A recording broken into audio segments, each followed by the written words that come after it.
Good evening. This is the Harbor Management Commission April 20, 2021 meeting. It's a regular meeting at 4:45. My name is Kim Taylor. I am the chair of the commission. And let's get the attendance taken care of. Harry French. Speaking. Mark Here. Foster. Okay. Ted Schwartzman. I'm here, Kim. Thank you. Jack Hirschler. I'm here. Sam Cargill. Present. Doug Metchik.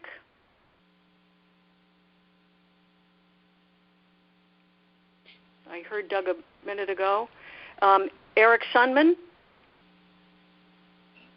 Eric? Here. Oh, good. Okay, great. Hi, Eric. And Libby Trischler. Libby, are you with us? Ed Billings, the harbor master. Here. Betty Gabriel is here. Jeff Stedman. Here. Great. Okay. So. Kim, this is Doug. I'm here. Great, Doug. So this evening we actually have some good news to celebrate, and today is Pat Carroll Day in Fairfield, so proclaimed by the first select woman this morning, and she's written a terrific proclamation. I understand that the governor has done likewise, as has the state legislature. And since Jeff Stedman was at the epicenter of all of the celebration and good wishes for Pat, I'll let him kind of describe what's been going on today. Well, can you hear me? Yes. Tim? Oh, okay. Yes. Today was the former harbor master's 98th birthday. And in recognition of that, as Kim said, today's Pat Carroll Day in the town of Fairfield. So Pat let me borrow these proclamations, and I've scanned them, and I think that they're it'd be nice to put them on the town, or maybe on the Harbor Commission's website. Great. As sort of a model for other residents of the town who are interested in public service, and we also put together a brief tribute from the Harbor Management Commission, which I think Betty may have, if she hasn't already, put that on the website, which I think would be good. And I don't mean to take all your time, but just as an example of public service, this proclamation from the first select woman notes that Pat is a role model, a hero, and man of impeccable character, a lifelong resident of Fairfield, defined by his family, country, and hometown, a World War II veteran who remained in the U.S. Army Reserves until 1968, when he retired with the rank of lieutenant colonel. And then after the war, Pat returned to Fairfield and joined the Fairfield Police Department, where he served as a police officer for 30 years, retiring as captain and graduating from the FBI National Academy as the second person from the Fairfield Police Department to attend the academy. And then I won't read all of this, but he established the Fairfield Police Athletic League, served as a fire commissioner on the Shellfish Commission, and of course as an original member of the Harbor Management Commission. And then, let's see, after it was 20, I forget the exact year, that he was appointed by the governor as the harbor master for Southport, a position he served in for 22 years.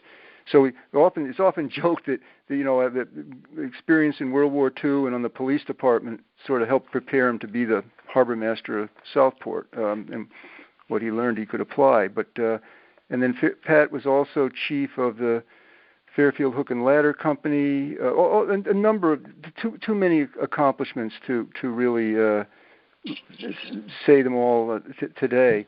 But the end of this proclamation is that I, Brenda L. Kupchik, first select woman of the town of Fairfield, do hereby proclaim Tuesday, April 20, 2021 as Pat Carroll Day in the town of Fairfield, and thanks Pat for all of his outstanding contributions, and I think you could say both to the not both, but to the nation, the state of Connecticut, and the town of Fairfield.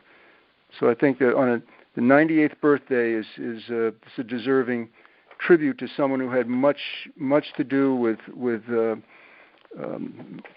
first formulating the harbor management plan and dealing with the difficult situations involved in that, and then serving the governor in the state of Connecticut with distinction as the state of Connecticut harbor master for Southport.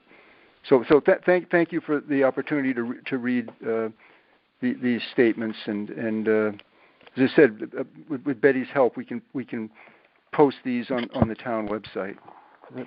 Thank you, everyone. Well, that would be wonderful if we could get them all posted on the town website, and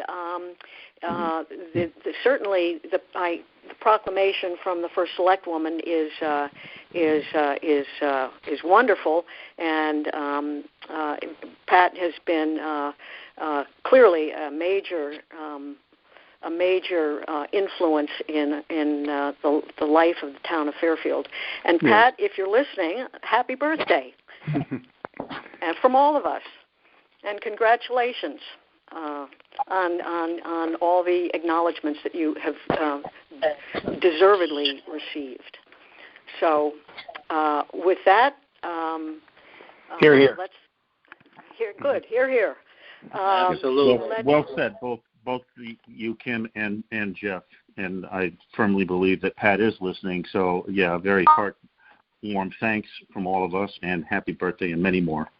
Yes, and many more. And if Pat is listening, you should go out on his front porch, because there's a package or a statement that one of the town's legislators dropped off on the front porch a short time ago.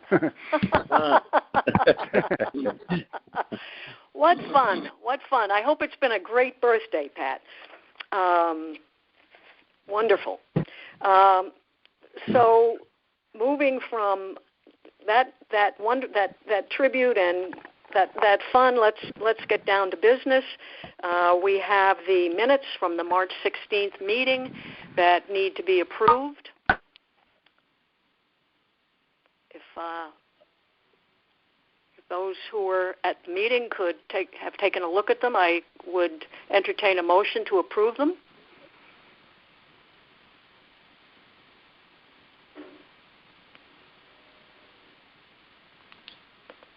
Kim, it's Jack. I'll make that motion to approve those minutes. Thank you, Jack. So Jack moves to approve. Can we have a second? Kim, it's Ted. I will second Jack's motion. Super, Ted. Thank you. All in favor? Aye. Aye. Is anyone opposed? Very good. So the minutes are approved as presented, as written. Very good. So my report. I had a March 18th meeting with Jeff, with Race, and with 3 deep commissioners about the procedures for getting the permission to dredge the lower wharf and possible cost estimates. I believe that we will have a more detailed report about that when we get to the lower wharf item on the agenda. A conversation on March 18th with Jim Baldwin, town attorney, about our proceedings of last meeting. He has been informed, as you're all aware, of the correspondence that we have received from Mr. Casey in regard to the Owens matter. On March 23rd, I received an email from John Pinto, who was the chair of the Connecticut Harbor Management Commission Association, expressing his concern about the January 27 Superior Court decision in Cohen v. Deep, and just to let us know that the association was going to be considering what next steps were. On April 14th, Jeff and I met with Kristen McCarthy-Vahey to explain that decision and to express our concerns about how that impacted Harbor Commission authority and to let her know that commissions up and down the coast were concerned about the impact of that decision. And again, finally on April 16th, there was a Zoom meeting with the DEEP hearing officer and the parties, with the parties and the interveners in the Aquarian application to divert water, to discuss the rules that are going to be followed in the public hearing that is going to be on May 4th. So that was pretty interesting, and that too will come up at the appropriate time on the item 7 on the agenda. So unless there are any questions, we can move along to the Harbor Master's report. Good afternoon, everyone. The past month has been pretty much revolved around online mooring and getting permits approved and stickers issued and all of the associated things that go along with that. I still had a couple of technical issues that I reported on last month, but they have pretty much been resolved, other than me continuing to chase people for documents or payments, whether it's insurance documents or vessel registrations. That's, I guess we could say that's par for the course. But it's really doing quite well. Currently, there are 67 people on the wait list. The response that I've received from those owners around Southport Harbor who own docks has really been quite overwhelming. I have nearly a 100% approval and response from them. The rest of the mooring field is filling in quite nicely. Been working with Jeff Engborg on the new applicants for the North Anchorage, and he again has been quite helpful in providing information on that. The stickers were mailed and received by everyone who has been approved up until this point.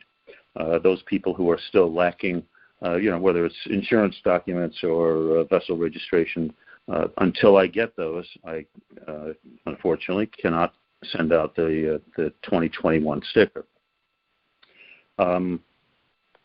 I do need to get to work on the forecasted budget for the new Harbor Master vessel. I had hoped to be actually working on it myself, but I can't do that due to Town of Fairfield regulations. We really need to outsource by the bidding process for any major work that needs to be done. So, of course, this time of the year it's very busy and people don't even want to come out to quote. So we're looking forward to accepting the vessel pretty much as is and being a presence on the water, much more so than in the past. And lastly, today I received a FOIA from Attorney Casey regarding the Tom Owens and 789 Harbor Road LLC application, and that will be processed in due time, I guess. And that's it for me for now. Questions for the Harbor Master? Kim, Jack, I'd just like to make a comment. The very, very strong response for the docked vessel owners, that's terrific, and appreciation to the Pequot Yacht Club for getting everyone in those Pequot slips to complete that in the online mooring system, and then for the private dock owners who also all complied. That's just terrific. It's been a change for a lot of those people, and we appreciate that.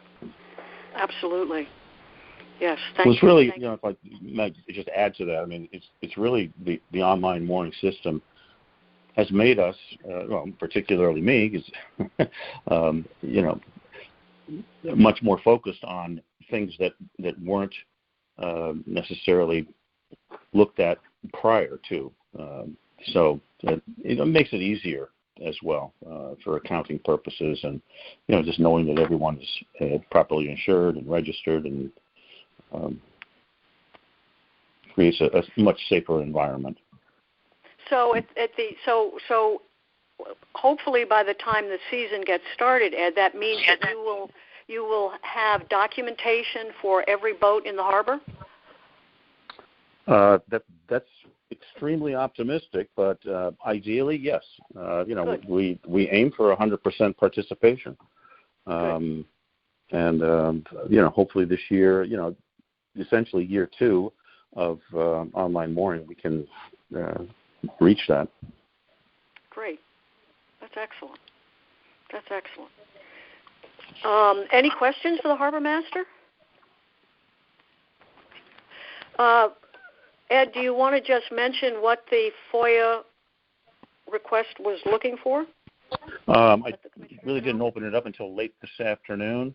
Okay. It's essentially looking for back documentation of other dock owning people on Harbor Road, Sasco Hill, Willow Street, who have applied for a mooring permit in Southport Harbor, and I believe in particularly those who have asserted their riparian rights.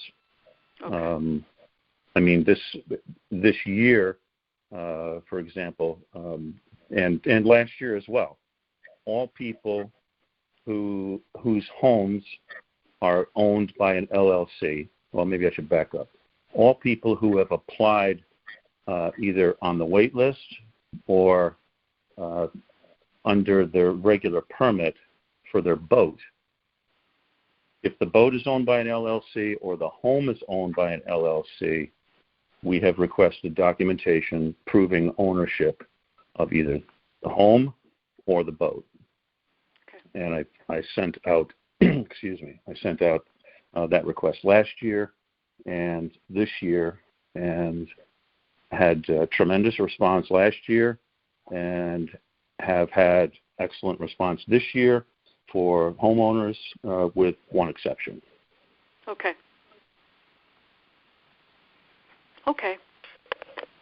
So you will do your best to provide the information that's requested. Yes, actually, if you want to hold on, I'll try to open up the... No, that's okay. If you haven't had a chance, if it came in late this afternoon and you haven't had a chance to take a look at it, I didn't open it up until late this afternoon. I was trying to prepare my notes. Yeah. But that's okay. I believe is a brief overview of what is being requested. Okay, that's good. Commissioners, any questions for the Harbor Master? No. Okay. If there are no questions for the Harbor Master, then we move along to Jeff Engborg, the mooring contractors report.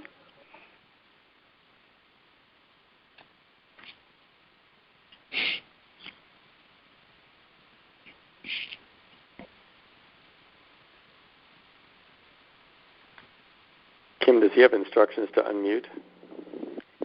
I gave them to him. Okay.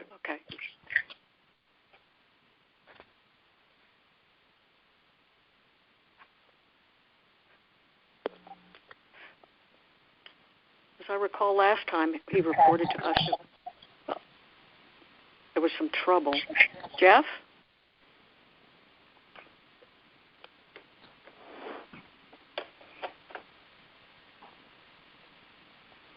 Jeff Engborg, are you there?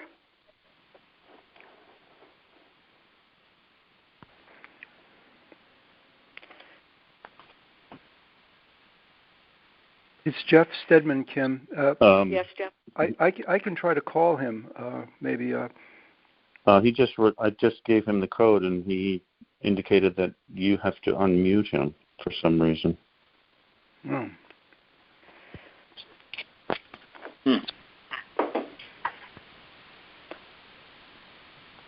I don't think I can. Jeff, do you want to text him the instructions on how to do that? I think Ed indicated that he sent him. Why don't you do that, Betty? Yeah, do you mind? Yeah. I don't have his number. So if someone has him in his phone, they can just send him a quick text. Okay.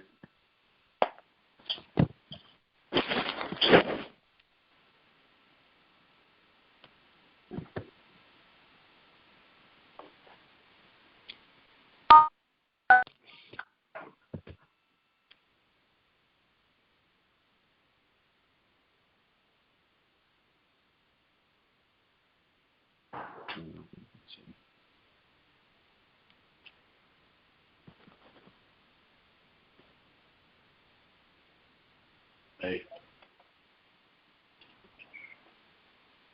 Yeah. Did you hear what she said?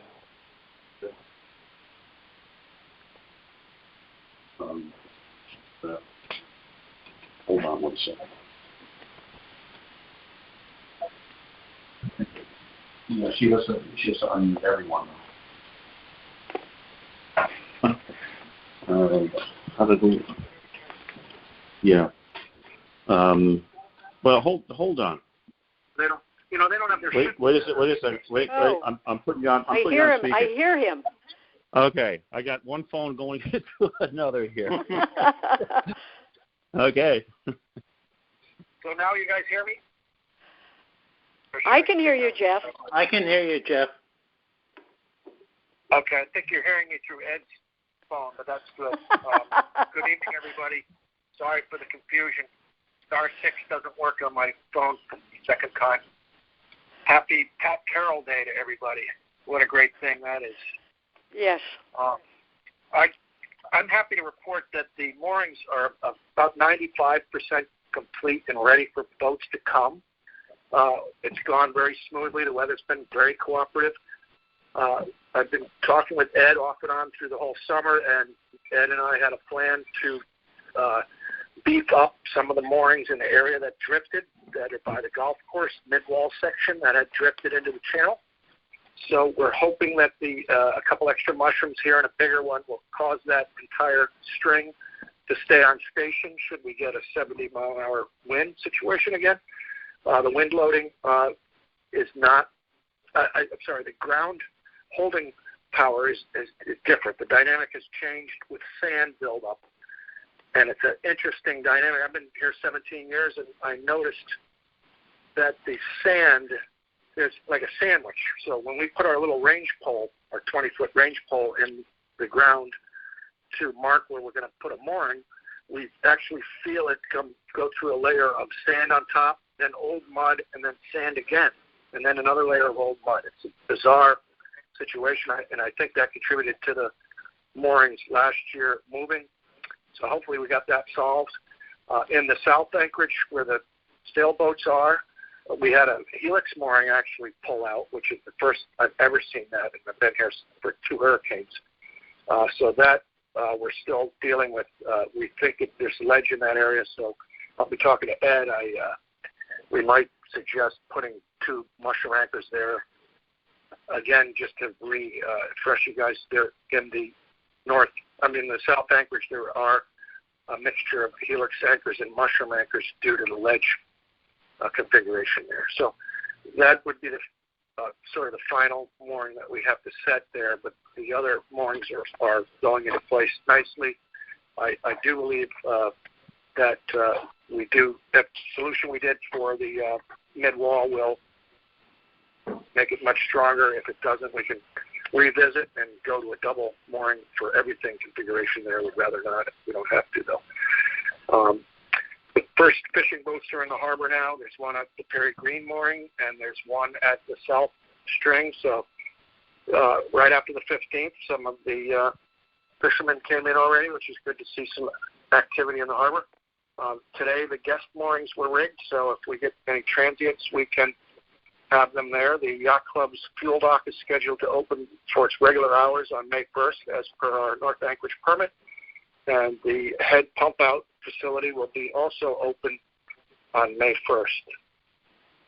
So I anticipate everything being open on time, and hopefully we start to get some boats in here. Super, Jeff. That's very exciting. Spring is very exciting. Yeah. Very exciting time. Any questions, commissioners, for Mr. Engborg?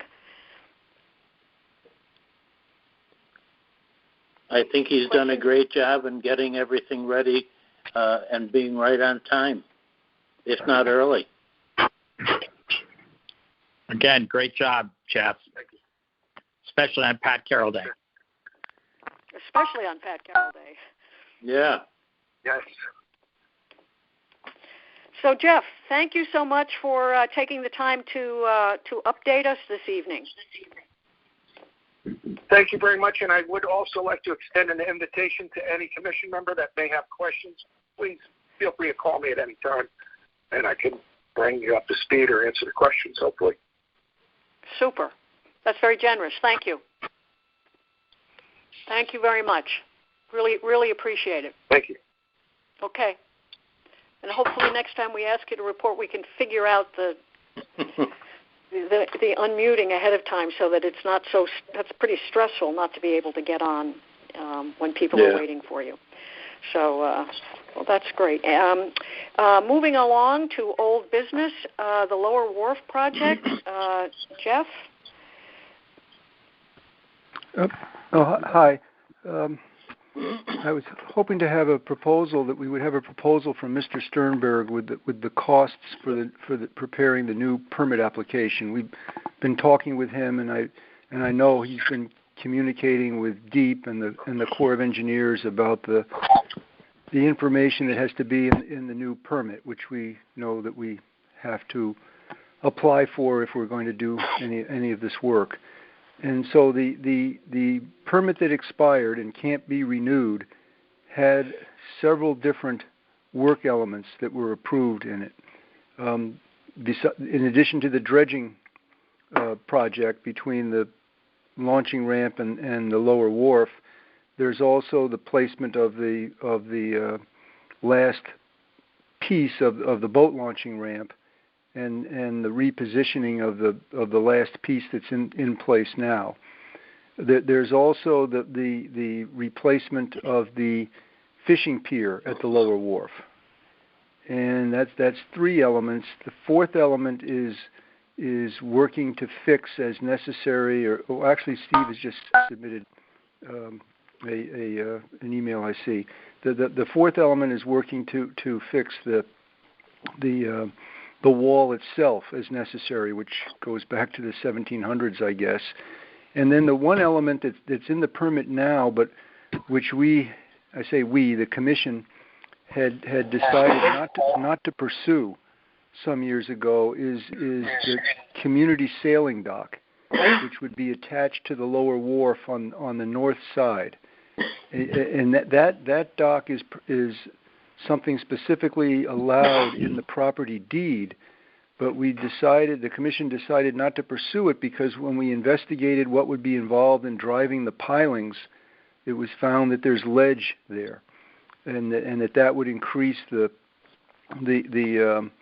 cost quite considerably of doing that.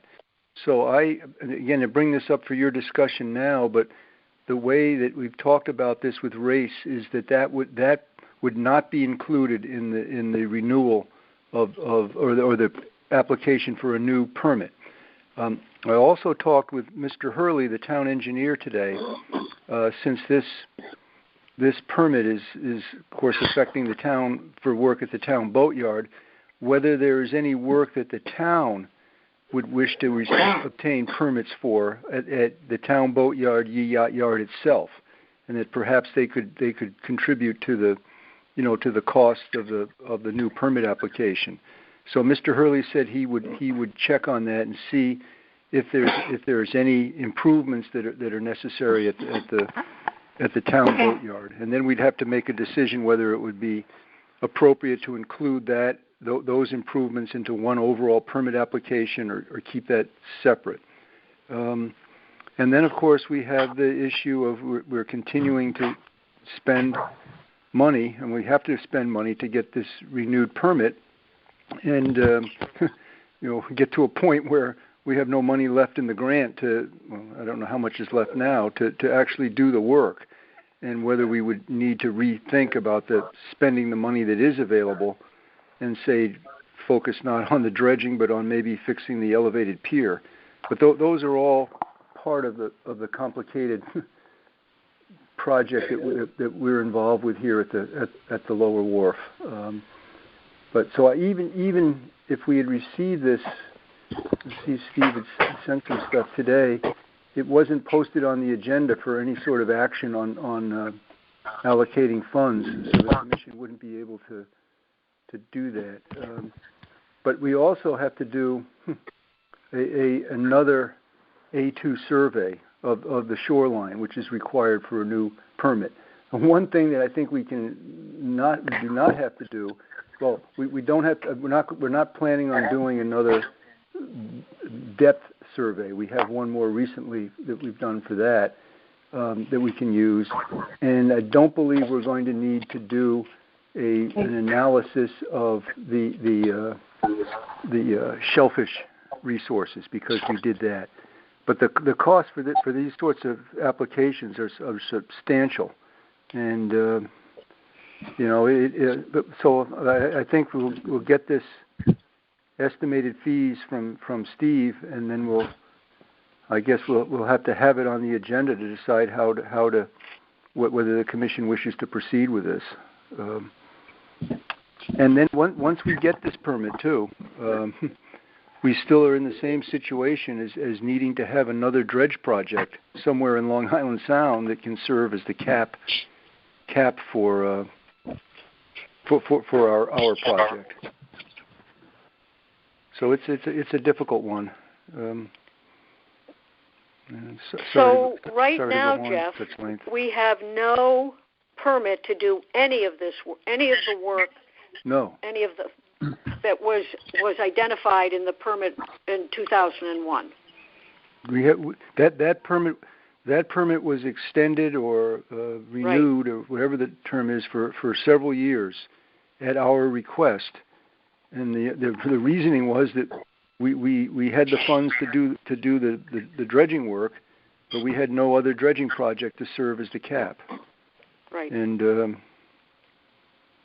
that's still, but to spend $20,000 to $30,000 on a new permit, which is certainly possible,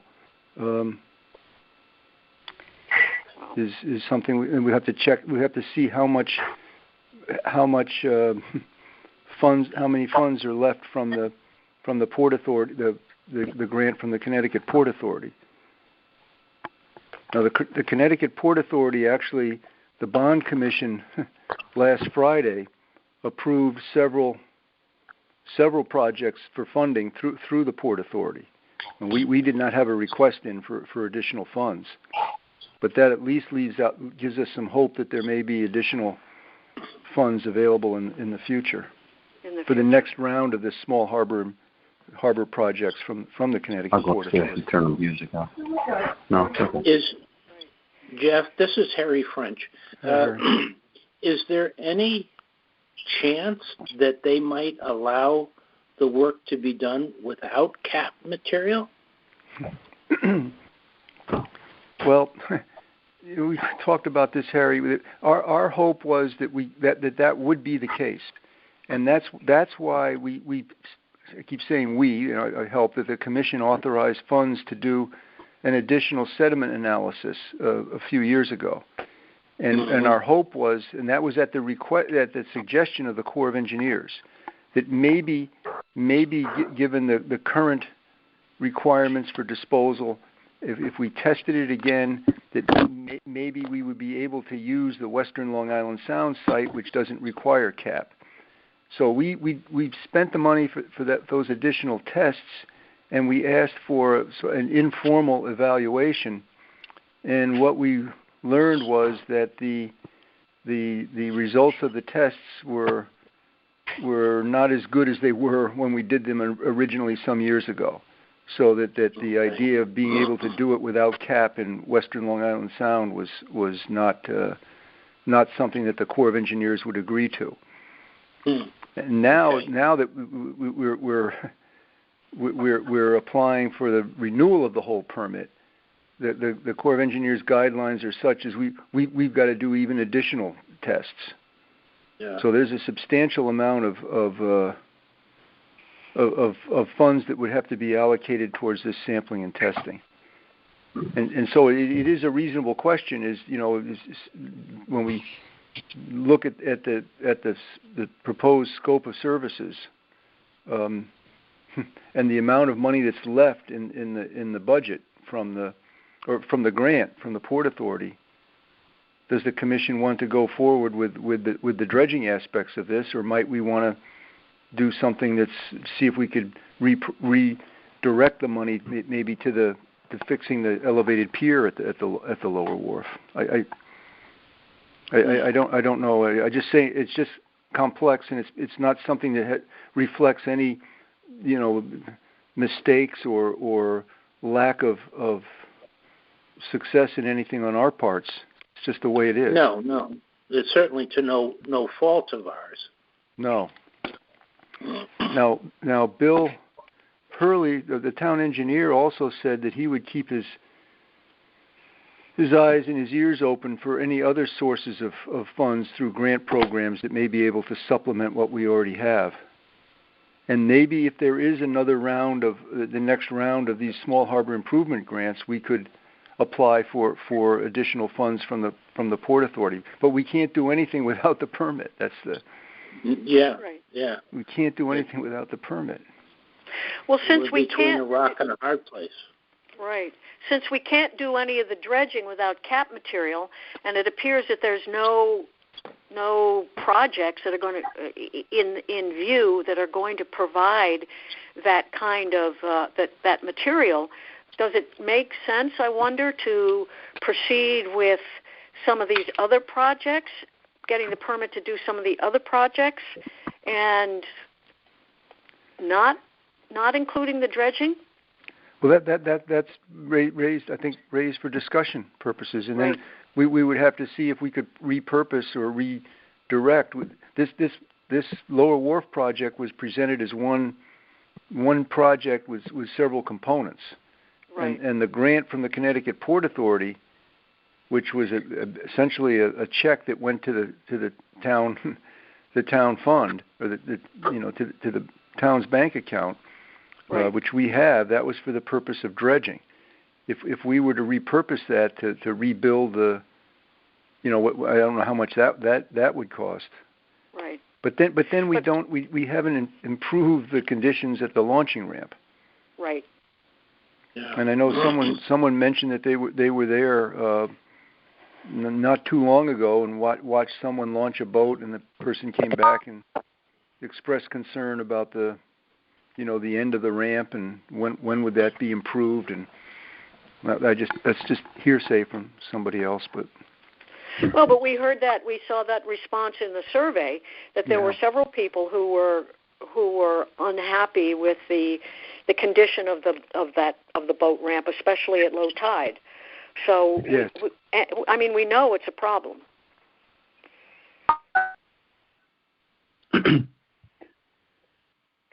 So perhaps this is something that we should have a broader discussion about at our next meeting, when hopefully we have the estimate from RACE, and we have some idea of what we're talking about in terms of cost to get the additional the permit, the new permit, whatever that looks like, and we can proceed with that. Are there anybody have any questions for Jeff about this? Any suggestions? Any thoughts? Kim, this is Ted. Yep, go ahead, Ted. I don't have a question for Jeff. I just wanted to give the Harbor Management Commissioners some information that they don't have right now. Oh, okay, great. Betty was kind enough to give us an update of our accounts back at the end of January. So I think what I could do very quickly from the work that Betty did is give the commissioners an update of what dollars currently exist in our two dredging accounts for the lower wharf. Great. So the boat ramp project, which is well on its way, except for that last section of the boat ramp, originally had an appropriation of $150,000. We've expended about $121,000 of that.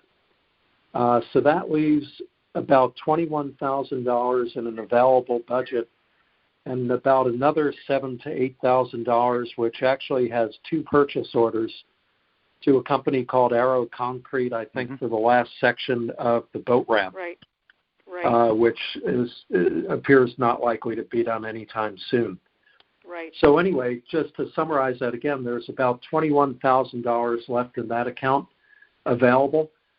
And then the other account that we have for the lower wharf dredging, which has not been done to date, there was an original appropriation of about $277,000 for that from the Port Authority ship grant. And we've expended about $10,000 of that. So there's about $265,000 left in that account that's available for the project. And again, I don't offer this information for any decision-making or anything of that nature, but just so that the commissioners have an idea of what kind of dollars we're talking about that are available for these projects. Very, very good, Ted. That certainly does help. Very helpful. Very helpful. And when we had a contractor who was willing to do the dredging, Jeff, do you remember what his bid was? It was either close to or more than the money that was available, I believe. I have to check on that. That's my recollection too, but that would be useful to know. I think what we can conclude, though, is that, given that we have to go through a permitting process again, and Jeff is saying that the cost could be significant, I think we could probably conclude that there are not enough funds here to both go through the permitting process and to complete all the work that we want to complete. Yes. Yeah. Yep. Yeah. Sadly. No, I can't quantify it more than that. I have no idea what the shortfall is that we're talking about. But I think you're right, Kim. I think we do need to have a broader discussion. So I know that Steve Sternberg is going to be sending us, if he hasn't already sent us, a cost estimate. And perhaps, Jeff, it would be useful if we could find out from the Port Authority if the money that we had, I hate to say it, but if the money that we received from them to dredge could be used for other purposes. Well, we can find that out. Yes, we'll find that out right away. I mean, once we have those two pieces of information, we might be in a better position to make some decisions. And certainly if Mr. Hurley is able to identify any additional grants or sources of funds, I think we would jump on the opportunity to apply for them in order to get not just the dredging done, but all of this work done, which again was identified in our survey as a concern by many folks who spend time at the harbor. So. But what Ted just said is really the key to the whole issue, or the summary of the whole thing. If we with the new permitting and the money that's available, we don't have there aren't enough funds to do the permitting and all of the work that would be permitted to do right now.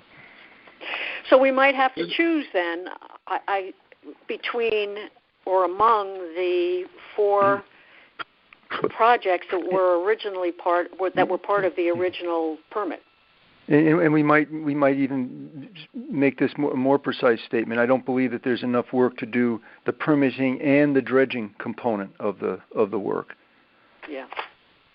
Because that amount of money was for the dredging component that was originally granted by the Port Authority. This is Harry. I've got a question. Is there any way that the town might be able to help with equipment that they might have be able to finish the ramp part of it? Meaning that moving some of the sand out and then putting that the one section of cement in? Well, or is that definitely have to be a dredging company? Well, the town did the work, Harry, to put the ramp in, the ramp pieces in, and right. they rented equipment. That was part of the expenses, the $121,000 of expenses that Ted mentioned, and they could not get the last plank in at the proper angle, so that's at the wrong angle, and they couldn't get the final design plank as designed in because there needed to be dredging in order to get that angle. Got it. So okay. Whether the town could whether some of that work could be, maybe it's worth talking with an engineer about whether some work could be done short of dredging that whole area to get that last plank in, if there would be a benefit to doing that. I don't know. But the town put in the ramp planks. Yeah. I know that the town put it in, but I'm just figuring that maybe there's some way that they can scoop out enough to put in that last section and put it in at the proper angle for the ramp. Well, I think our engineer can tell us that. I would assume. Yeah. Now, would that be Ed Hurley? Well, I think Race Coastal designed the project, and I think as a coastal engineers, I think they would. We can consult with Mr. Hurley about it, but I think the Race would have more expertise on that aspect of the work than Bill would. Oh, okay. But we can talk with all of them. But that might give us the opportunity at least to get one project finished. Yeah. Right. You're right, Harry. Jeff, this is Ted. Just a question for you on that. Is it that the moment that we need to start doing dredging, that we need to re-up this permit? So in other words, if that last section of boat ramp could be put in without dredging, it sounds like perhaps we could do that. But the second that we need to do dredging, is that when we need a permit even for the boat ramp? I don't know if we need more work. We need the permit for the ramp itself. For the last plank to be put in. Okay.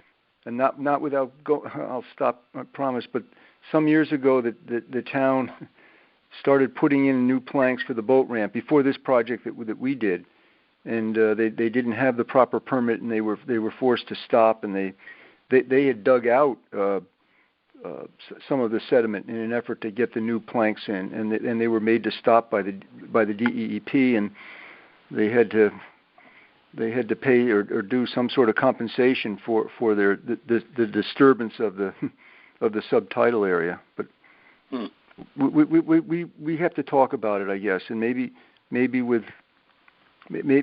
try to get together a meeting, Kim, with Mr. Hurley and Mr. Sternberg and decide, and we can bring in the Port Authority fellow too, as part of the teleconference of it. Okay. We can do that. Maybe that's what we should do as soon as we can. I think that's a good idea, and then we would be prepared to have a broader conversation about all of it at the May meeting. Yeah, because we couldn't discuss the funds this meeting anyway, because it weren't that information wasn't made available on the agenda ahead of time. Right. So, commissioners, any other questions or concerns about this for Jeff or me or Ted? Okay, more to come next month.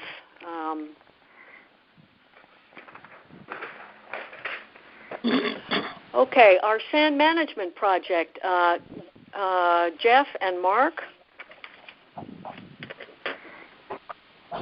Well, Mark is on the phone. I did not call Mark before the meeting, which I should have done, because we got a call from the Corps of Engineers project manager about this, and we still haven't had the on-site meeting.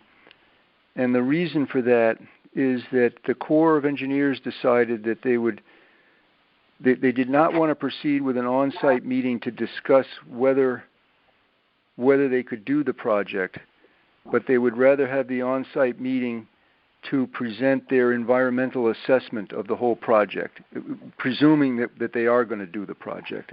So I don't know if I said that correctly, but rather than have a discussion about, this is what we'd like to do, is it okay with DEEP, they're proceeding to actually do the environmental impact evaluation of the dredging of the 100-foot wide channel, as if this will be a project to proceed with, rather than essentially asking permission to do it ahead of time.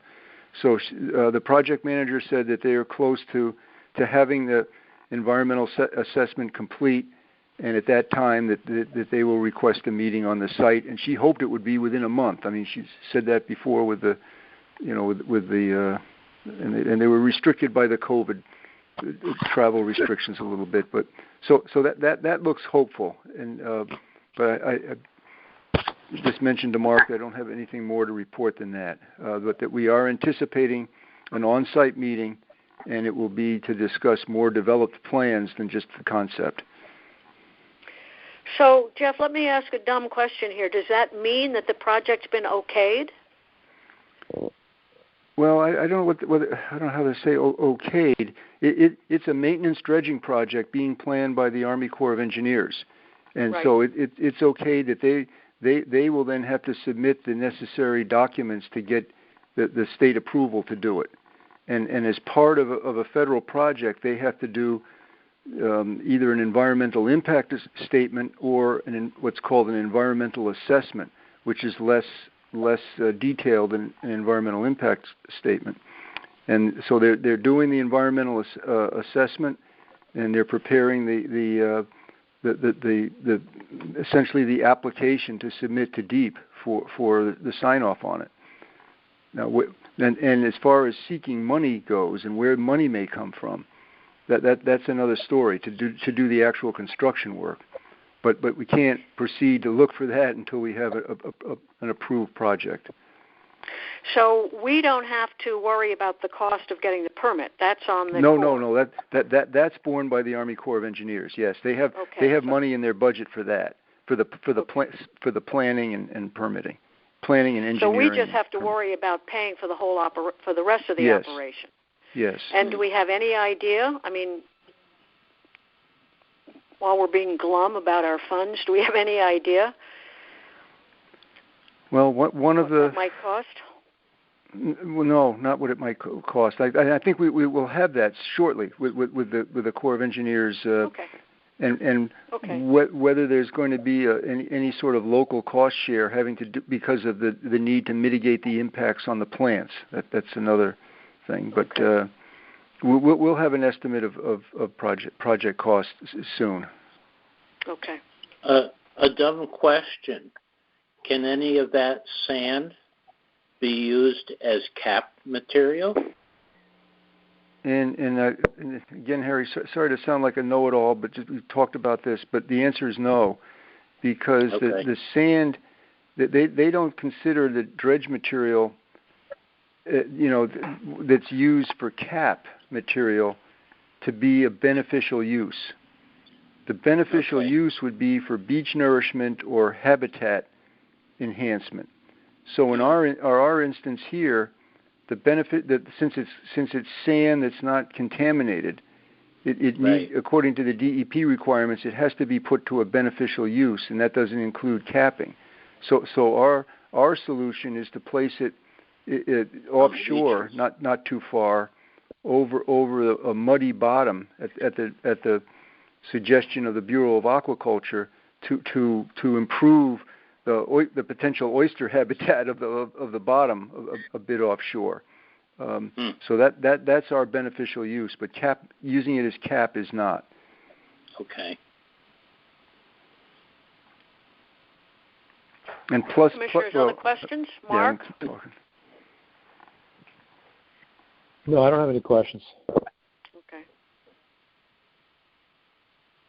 Commissioners, any other commissioners with questions? Okay, hearing none, we can move along to the mooring committee meeting. Mr. Hirschler? Yes, the mooring committee met on April 15th at 10 o'clock.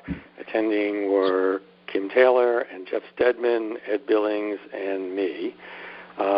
Whenever I give these updates every month, it's always a challenge because preceding me on the monthly meetings are Ed Billings with his update, and I have to look through the minutes here to see which things he hasn't already covered.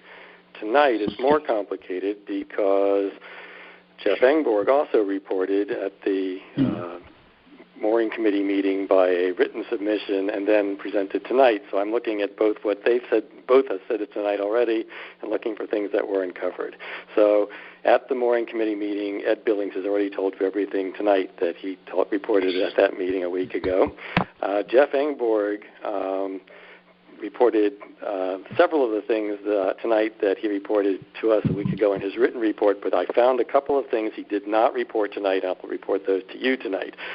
He reported to us in an email to me on April 9th for sharing at the April 15th Harbor Management Mooring Committee meeting that the whaler dock has been modified as directed by the DEEP and has been reinstalled with specified 20-foot less dock space than it had previously, and also that the 5-mile-per-hour buoys have been installed.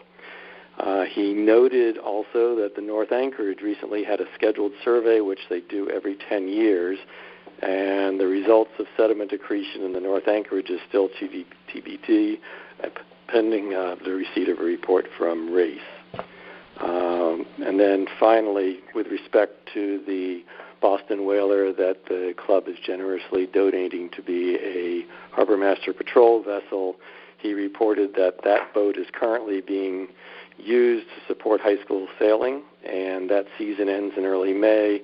So he indicated that PYC will remove the PYC lettering and numbers from the boat and also generously perform servicing on the boat before the town's acceptance of the boat as a patrol vessel. So those are the only updates I have for you that were discussed at last week's mooring committee meeting that were not already covered by Jeff and Ed in their earlier comments.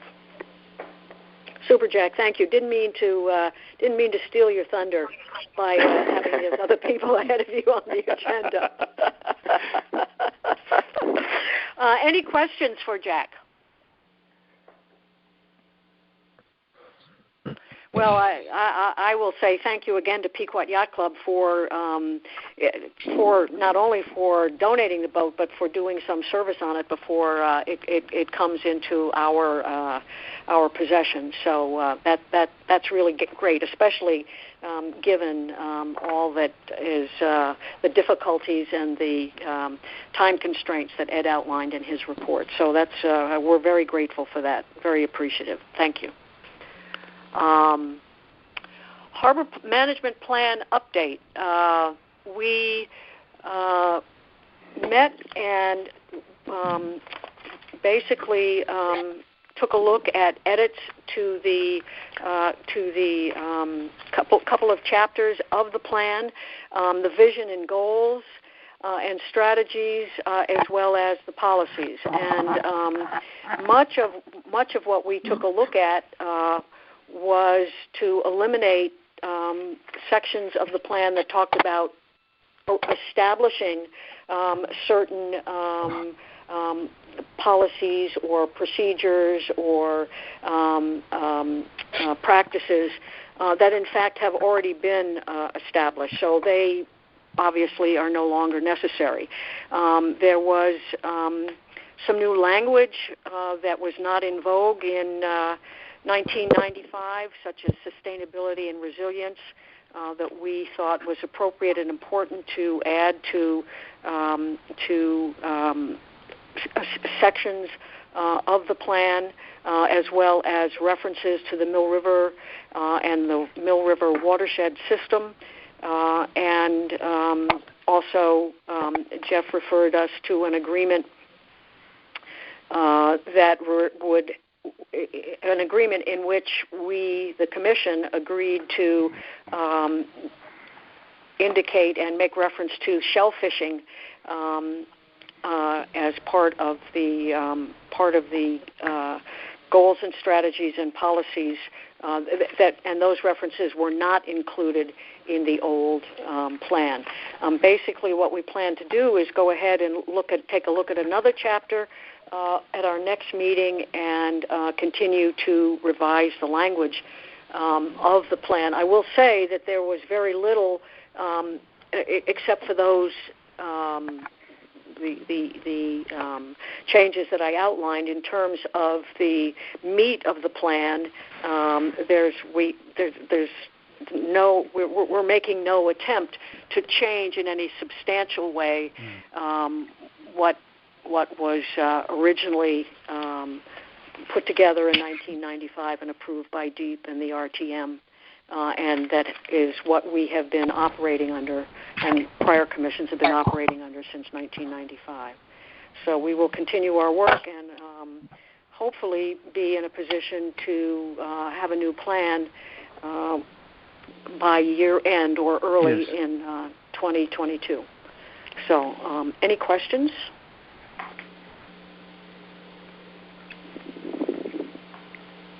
Okay. All righty. Jack, proposed changes to our rules and procedures. Okay. The Mooring Rules Update Committee met on April 8th, and this was a meeting, you'll recall, we invited every commissioner to participate in, thinking that at this point in the process, since we've been working on the mooring rules since last summer, we thought it was useful to invite everybody to express any lingering concerns folks might have or questions still remaining before we finalize and prepare to vote to approve the updated mooring rules. So at that meeting, the attendees were Kim and Ted Schwartzman, Jeff Stedman, and me. And none of the other commissioners were able to attend. At that meeting, we reviewed and discussed the proposed updates of the mooring rules, and we also looked at the updated fees and charges table from back last updated in December, and also the amendments to the town code that would be necessary to ensure that the mooring rules and procedures, the plan that Kim just described, and the town code are all completely in sync. And we have a proposal that we'll be voting on to recommend to the RTM to bring the town code into alignment with the mooring rules and the harbor management plan. No changes were proposed of significance to the town code or to the fees table. We made a few minor changes to the last version of the rules and procedures. And at the conclusion of the meeting, we asked Jeff Stedman to highlight all the changes that were made in conversations about the rules and procedures since last December, when we had our last full discussion as a commission around them following the public hearing, and to highlight those in yellow. And that those updated documents, all three of them, have been distributed to the commissioners for your review recently. And our thought would be that if folks have any comments or questions, especially relative to the yellow highlighted most recent updates that Jeff just marked, that we could address those tonight, but that we should certainly have reviewed them in time for a discussion at our May meeting, monthly meeting of the HMC, with an eye towards voting on those three items. The committee did agree that it is recommending to the full Harbor Management Commission to vote to approve the proposed rules, the fees and charges table, and the suggested changes to the town code at our May meeting. That's my report, Kim. Thank you, Jack. Any questions for Jack?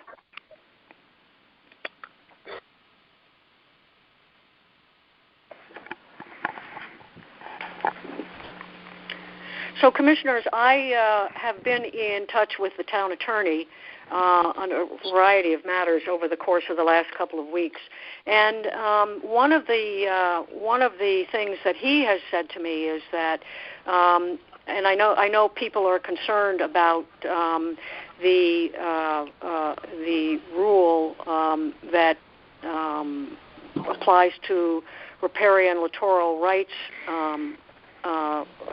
that the notion that folks are entitled to reasonable access to the water, and that those who have property on the harbor can have a dock and or a mooring. And I know there's considerable concern about whether or not that is appropriate, whether or not that is going to get us in trouble. And the town attorney believes that it's appropriate for us to consider everyone who is seeking access to the harbor, the rights of everyone who is seeking access to the harbor, and that the notion of the harbor master making decisions based on whether a waterfront property owner has a dock when he requests his mooring is entirely appropriate. I would also point out that our plan, which has been in effect since 1995, was approved by DEEP before it went to the RTM, but DEEP has on a number of occasions told Jeff that the dock and or mooring consideration for those with waterfront property is absolutely the appropriate way to consider access to the water and the public's right to have access to the water as well. So if that is useful information as you review the rules and the town code and the fee table, which are not embedded in the agenda but which Betty sent to you separately, then please consider it. I think that we will ask Betty to see if we can't get the proposed rules and procedures as well as the modifications to the town code and the fee table put up on the website so that it's available for everyone to take a look at before our next meeting. The process for moving forward with the new rules is that the town code and the fee table would have to be approved by the RTM. It has to be on their agenda for at least 2 months. So if we were to approve the rules next month, we would not have the okay from the RTM till at least the end of the summer. And if these rules were to take effect at the beginning of 2022, we would also need to have some time to have the online mooring system modified to account for the North Anchorage being under documents and such being managed by Pequot Yacht Club as opposed to the online mooring system. So we are bumping up against next boating season already, and that is kind of the thinking behind let's proceed with moving ahead with this, with the modifications to the rules and procedures next month, or certainly by June at the latest. So are there any questions about any of that? Questions for Jack? concerns, ideas? I know Jack and the board have put a tremendous amount of time and energy into doing this, and I do applaud them. Thank you, Harry. Other commissioners, thoughts?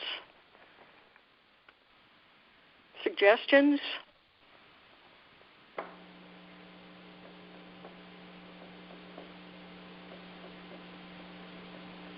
Okay, hearing no voices. The budget request, Mr. Schwartzman. Ted, I'm not sure we have anything. Not sure if we have anything. That's a perfect lead-in, Kim, because I was going to say that the update to the budget request is really that there's no update. Okay. When we spoke a month ago, we had mentioned that we had presented our budget request to the first select woman and some of her staff back in January. And then we had presented again in early March to the Board of Finance. We were not asked to present at the RTM's hearings in early April. So really the next step is the RTM votes on this on May 3rd. And where we stood a month ago was that we had submitted a budget request of about $23,000, a little more than that, which was no different than last fiscal year.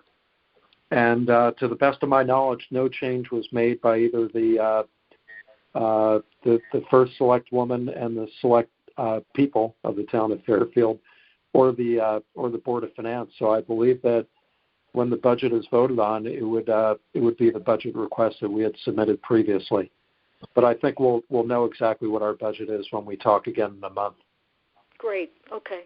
Thank you. Thank you for that. We should know. You're welcome. Commissioners, any questions about money? Yeah, one question I would have. Now that we're being donated a vessel for the harbor master, should there be something in there for maintenance of this vessel?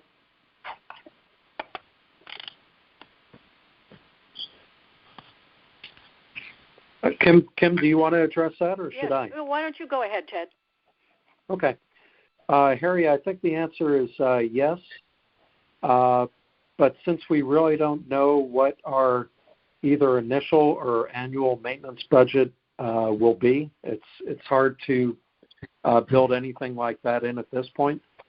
So I think the point of view that we've been taking so far is that any monies that we're going to need either to outfit the boat up front or to maintain it certainly during the first year are going to come from the Southport Harbor account, basically where mooring fees and other cash flows come into the Harbor Management Commission.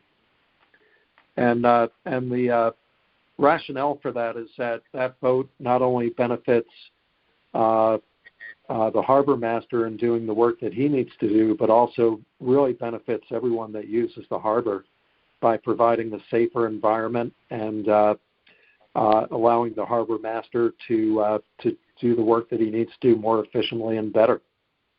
Yeah, no, I agree, but I would almost think that we should try and put something in there for some sort of maintenance. I understand that Pequot is going to generously do some maintenance work on it before they give it to the commission, but that there certainly will be some sort of maintenance that would be due on it. But and I think we could build some of that into the budget that goes to the town for the next fiscal year, but we weren't able to do that this fiscal year, both because of timing of the budget process as well as really not having any numbers to work with or to use. And also recognizing that the town is under quite a bit of financial pressure this year, and I think if we had even a couple $1,000s of extra budget requests this year, I think we would have had a much different conversation than the one we had. Okay. And Harry, but I think you're right. I think going forward we do need to incorporate something into our budget for the cost and the maintenance of that boat. And one of the things, this is Kim, one of the things that we will be doing is submitting the request to the First Select Woman's office, and that will include a basic an outline of a basic budget for maintenance and other any additional kinds of equipment and services that the boat requires. So it's at least an initial look at what it will cost is in the works. So we should begin to have some numbers pretty soon here. Okay. Just trying to have it covered. Yeah. No. And the next budget request that goes into the town for next fiscal year is in the early winter, say around the early December timeframe. Mm-hmm. And Ed, you could comment better than me, but I would think by that time we should have some basic idea of what our maintenance should be for the next fiscal year.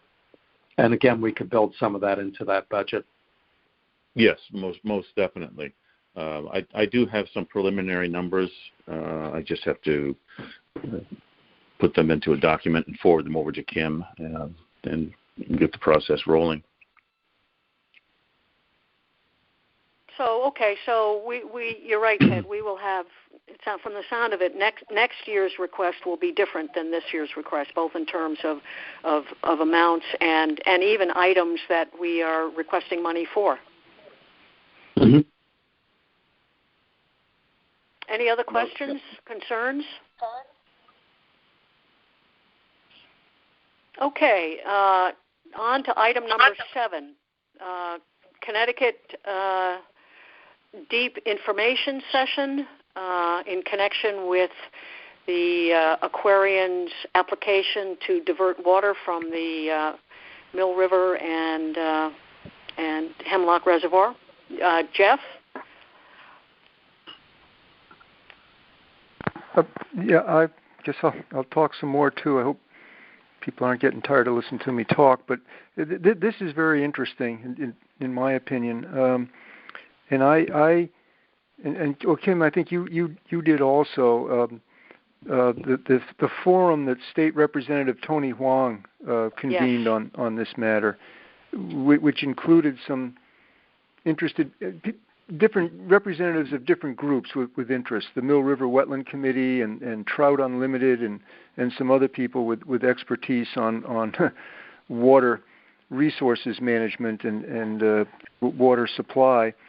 And then the DEP, you mentioned it at the beginning of the meeting, convened what they call the pre-hearing meeting. I think that was even last week. Right. And as you mentioned, Kim, it was just to sort of set the ground rules for the public hearing on May 4th. And there's a site visit on Thursday of this week where people have to sign in from the DEP website, but can meet at the Hemlock's Reservoir Dam, and the information is on the website. And then the written comments on the as part of the public hearing are due on May 15. And I forget what the next date of, or I shouldn't say I forget. I don't recall the next date of the Harbor Commission meeting. And if it's on or about that May 15th date, I was going to suggest that we write to the deep hearing officer and ask for an extension of the comment period to allow the commission to discuss what we at its next meeting, what we learn through the public hearing process. And it also might mention that the Mill River Wetlands Committee, the Lake Hills Association, and the Fair Plan Group have all filed documents to become interveners in this process, which gives them some certain legal rights. And the town is as well as representing the Conservation Commission. But it's quite interesting that they're and so the concern that the Harbor Commission would have is will there be a downstream impact of the withdrawal of up to 7 million gallons a day from the Hemlocks Reservoir system for distribution in southwest Connecticut. And the Hemlocks Reservoir flows through Cricker Brook to the Mill River and then down into Southport Harbor. So the Commission, I think it's clear and fair, has an interest in this. The Commission supports, good watershed planning and looking at upstream impacts and how they may affect water quality and aquatic life in the harbor. And it may be that this doesn't have an impact. And of course, the utility company says there is no impacts of the project. But I don't think that that's the reason for not questioning, what's being proposed, and if there's a better way that this could be done. Now, I'll try to stop in a minute here. One thing that was quite interesting at the pre-hearing conference is that the DEEP hearing officer said that the only things that are relevant to discuss at the hearing, the only thing that's relevant to discuss at the hearing is the impacts of this particular proposal that's the subject of the hearing. Now, discussions about whether there would be a better way to do it or a way of providing water to southwest Connecticut that in a different way, the hearing officer was saying that that's not relevant. And that's sort of odd because the water is a public resource that DEEP, in effect, is charged with protecting. They're giving the utility a license to use it and sell it, but you'd think that maybe there's another way to do this, that maybe would provide a benefit in Cricker Brook or result in more flow in the Mill River. So I think that's the Commission made some of these comments in its earlier letters. Also, one asked a question about why a 25-year permit is appropriate. Why it couldn't be for a shorter duration and then review the impacts and then renew it. And the utilities' answer was they need that number of years to justify their substantial investment in the infrastructure. And that's interesting too, because in all of the other DEP's permit decisions having to do with coastal work, they always say that the cost to the applicant is not their concern. It's only the environment. So there are several things that we could make comments on. And just to repeat myself, the one that I think is most interesting is that when the utility argued for a former proposal to withdraw water from the Norwalk River aquifer several years ago. They withdrew it, I believe, in 2019. They argued for that proposal by saying that would mean that they wouldn't have to take as much water from the Hemlocks Reservoir system if they got approval for the Norwalk project, and therefore wouldn't have to worry as much about meeting stream flow requirements in the Hemlocks system. And now, of course, they're proposing to withdraw 7 million from the Hemlocks system and say there's no downstream impacts. So, I think it's a legitimate topic, and it has to do with a public trust resource, which is flowing water, and there's a potential impact downstream of the dam, and that the Harbor Commission should listen to the hearing.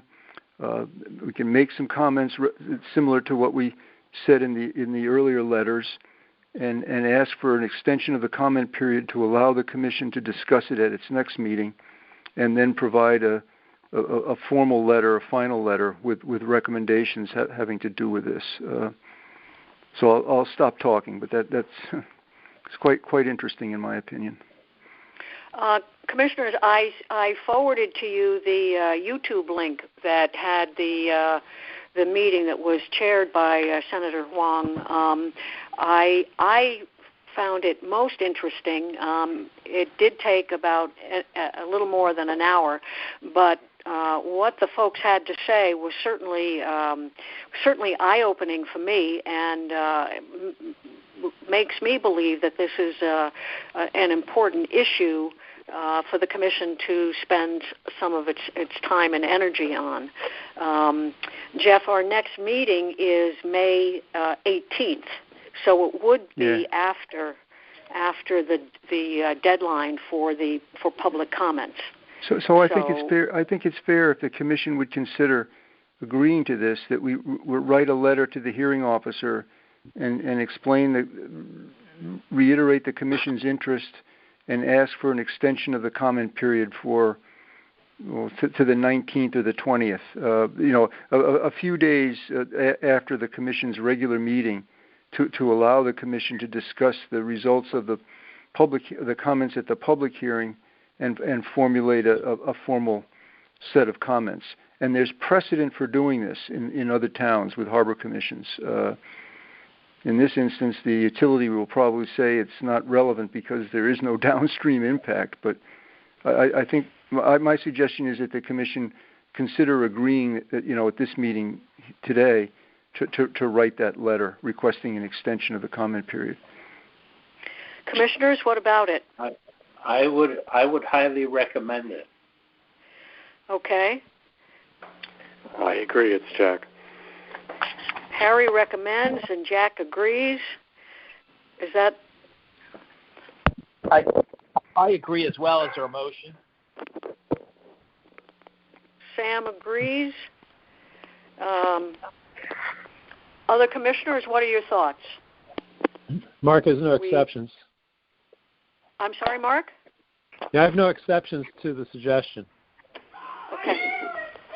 Mark's in. Eric? Yes, I agree. Okay. This is Doug. I agree too. Excellent. So with that, we will, Jeff, write a letter to the commission, to the DEEP, and ask if they would extend the comment period. Mm-hmm. Yep. Yes. And commissioners, if you have time, even if you watch it piecemeal, I highly recommend the YouTube video of that meeting. It was very informative and identified many issues that and the reasons why many of the concerns are really important and are going to be with us. This request apparently will be with us. The need for water in southwestern Connecticut will be with us for some time. So it's an issue that's probably not going to go away, even if this permit is granted. So okay. So we'll proceed with that. Get to DEEP and request that we have a chance to provide written comments. Now the hearing is on the 4th, Jeff. Yes. And perhaps what we should do is to get that link and forward that on to commissioners too. Yes. That would be very helpful. Good. These things take a long time, and sometimes I know everybody is busy. It's hard to listen to the whole thing, but even if you have a chance to sign in and hear part of it, I think it would be very interesting. So, okay. Great. Okay, so number 8, the decision by the Superior Court in Susan Cohen v. the State of Connecticut, the January 21st. Do we have any? We Jeff and I met, as I said earlier, with Kristen McCarthy-Vahey just to review the decision and to discuss it with her. Sam, Libby, any further comments from folks that you? Hi, it's Sam here. Yep. Completely socialized with the entire Hartford delegation, and there is interest. It's really a matter of Jeff creating a venue to have the conversation, and I'm not sure whether it's Robert's rules require some sort of special meeting, or is that not within lines or guidelines of what we can do as commissioners. But we have everyone is very much in line with. Hold on 1 second. Do you mind? Sorry. I'm walking out of a room, so there's something in the Okay. room. Sorry, dinner time. So yes, there's plenty of interest. It's just how do we convene, and what are the suggestions for a venue or an opportunity to have this conversation? I don't believe it would be a special meeting because it's not I don't know. So looking for suggestions from the commissioners. Commissioners, any suggestions, ideas? Sam, I guess one of the things that we heard was that it might have to wait till next legislative session. That any kind of did you get a sense that was waiting till next legislative session? Obviously, no action can be taken, but in terms of socializing the subject and what the next steps are, or what tactically we can do as a harbor commission, as well as those sister harbor commissions on Long Island Sound, I think would make sense. But of course, any action would be taken in the next legislative session. Right. Yes, and just briefly, there was a meeting of representatives of a number of harbor management commissions a week ago or so, and we discussed a course of action moving forward. And those commissions are reaching out to other commissions in their locations, and the goal and the reasonable goal and the expected goal is that every commission will make a statement of support for the legislative clarifications necessary to clarify long-standing Harbor Management Commission authorities and interests. And we were asked by one of the legislators to provide a one-page summary. We provided a multiple-page summary of recommendations and concerns, but we were asked to consolidate that into a single page, and that's what we're doing now. And I think we get that brief document together, and then maybe, Sam, we can talk about after the meeting and arrange a discussion arrange discussions among different legislators or with different legislators for next year. Right. And I would imagine, though, that we would take every there's significant overlap with regards to the coastal Hartford delegation from that perspective. But wouldn't believe what is apologies for not knowing this. Is there an association or a group of coastal harbor commissioners that meet, or is there an organization organized?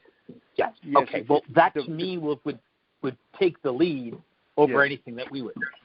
Yes, and that's what we're working on now, and it's a volunteer group, and that's the group that convened the meeting of several, maybe 8 or so different commission chairmen from throughout the state, chairpersons, and that's what we're proceeding with.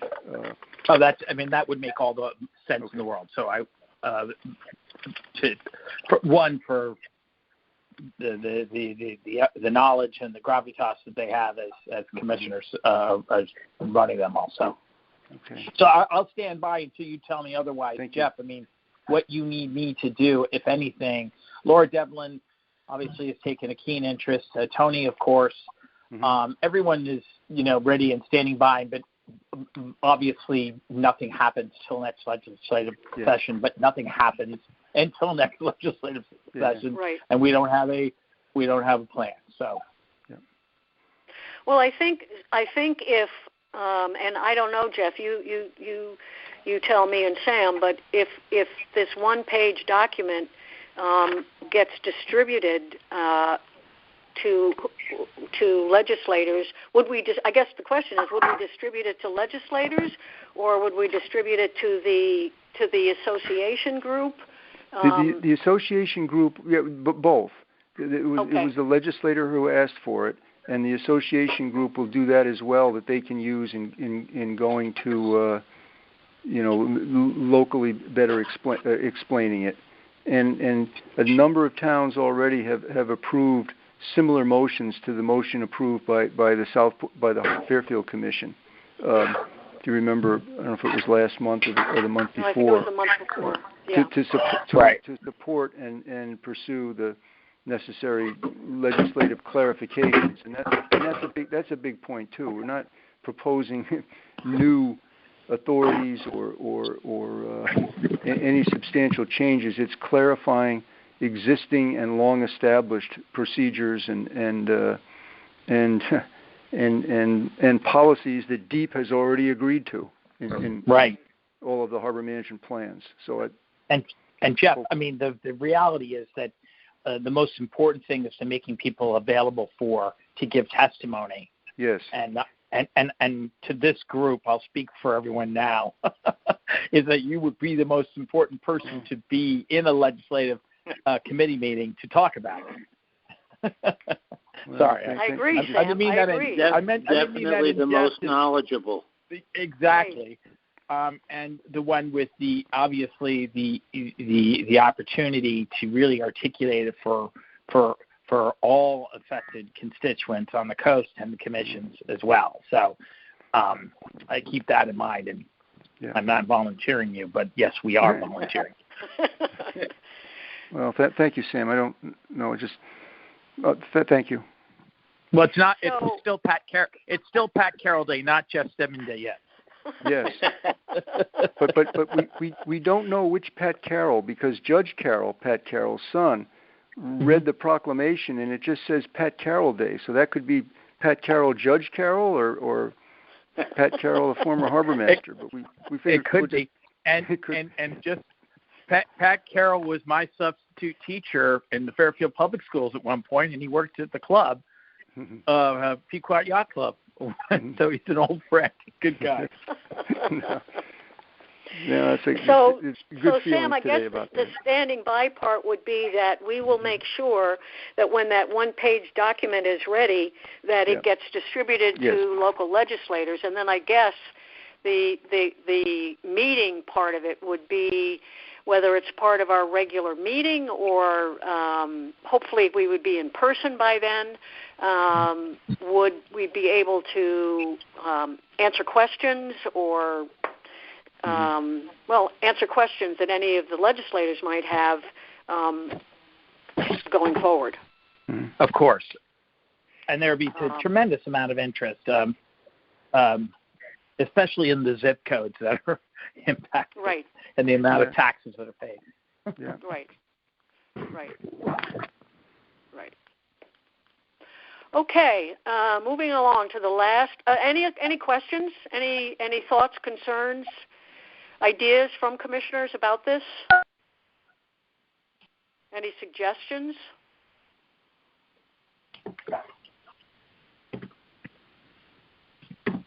Okay, hearing none. Move along to Mr. Owens' request that the Commission consider the Harbor Master's actions in response to his mooring application.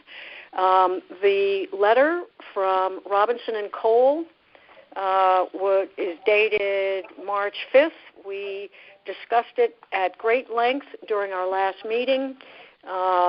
We heard from Mr. Casey, who represents Mr. Owens. He answered questions, and we spent a significant amount of time with him, hearing his concerns that the harbor master has inappropriately asked for information related to the ownership of 789 Harbor Road, and he requests some relief under the Rule 23 of our rules and procedures that allow an aggrieved party has the right to submit a request to the Commission within 30 days of the date of the Harbor Master's decision, that the Commission is to review the decision and render a finding on the matter within 60 days of the receipt of the aggrieved party's written request. Well, we got Mr. Casey's letter on March 5, and as I say, we discussed it at our March meeting, but we will be unable to continue our discussion beyond tonight's meeting. So we have a motion on the table to continue our discussion, and I believe that we need that motion we need the request to consider Mr. Casey's request to be untabled. So I need a motion from commissioners to do that.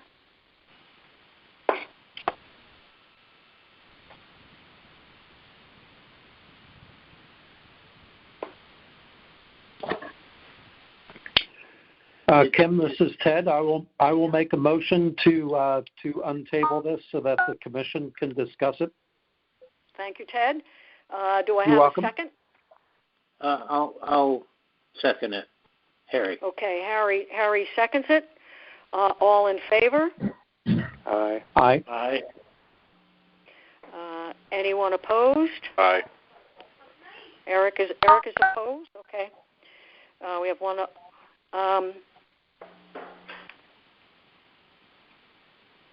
Okay, so today, or was it yesterday? It was yesterday. We received an additional 3-page letter from Mr. Casey responding to some of the questions and concerns that he heard from commissioners at our last meeting. I thought that during that conversation with him at the last meeting, he had responded to most of our questions, but he chose to summarize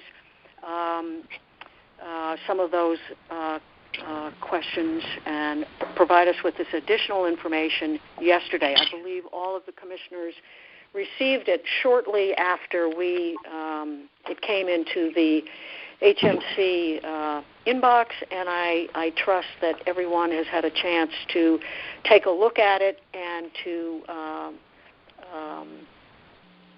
think about what it is that Mr. Casey is requesting on Mr. Owens' behalf. So in his letter of March 5, Mr. Casey requests the 3 things in relief. Let me get there. It's on page 4. He requests that the commission should find that the harbor master's request of additional ownership information for Mr. Owens was improper. Number 2, that there is sufficient information in Mr. Owens' application file, and that 3, that the commission should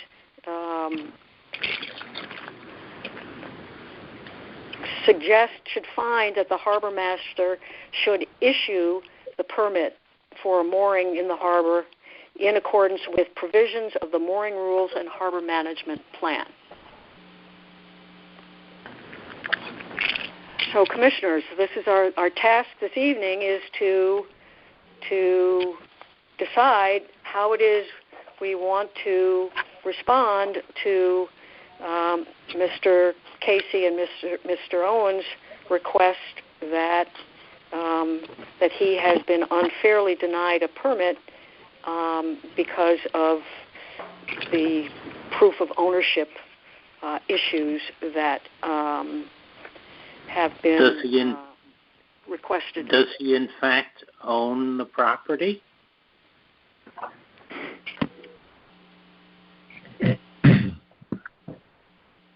Well, Harry, we have a record that is 40 plus pages long that details significant